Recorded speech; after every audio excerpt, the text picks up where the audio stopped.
రంగారెడ్డి జిల్లా షాద్నగర్ పట్టణంలో ఇందిరా మహిళా శక్తి సంబరాలు ఏర్పాటు చేశారు. ఈ సంబరాలకు ముఖ్య అతిథులుగా రంగారెడ్డి జిల్లా ఇన్ఛార్జి మంత్రి శ్రీధర్ బాబు, కలెక్టర్ నారాయణ రెడ్డి, షాద్నగర్ ఎమ్మెల్యే వీర్లపల్లి శంకర్ పాల్గొని మహిళా సంఘాలకు 3.25 కోట్ల చెక్కులు పంపిణీతో పాటు లబ్ధిదారులకు రేషన్ కార్డుల పంపిణీ ప్రారంభించారు. మంత్రి శ్రీధర్ బాబు మీడియాతో మాట్లాడుతూ కుల గణనపై చిత్తశుద్ధి ఉంది కాబట్టే అసెంబ్లీలో ఆర్డినెన్స్ చేశామని చెప్పారు. బీజేపీకి చిత్తశుద్ధి ఉంటే పార్లమెంటులో ఆమోదించాలని అన్నారు.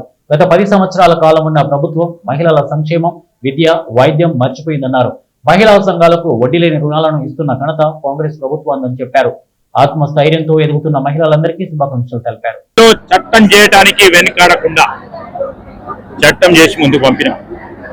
ఈ రోజు బీజేపీ వారిని మేము అడుగుతా ఉన్నాం, మీకు చిత్తశుద్ధి ఉంటే పార్లమెంట్ లో సవరణ చేయండి. ఎందుకు చేస్తలేరు? మీరు మా పరంగా శంకిస్తా ఉన్నారు కదా, మా పరిధిలో మేము చేయాల్సింది ఎంత ఉంటే అంతవరకు చేసినాం. దాని పరంగా పోరాటం చేస్తాం, దాన్ని అమలు చేసే ప్రయత్నం చేస్తాం.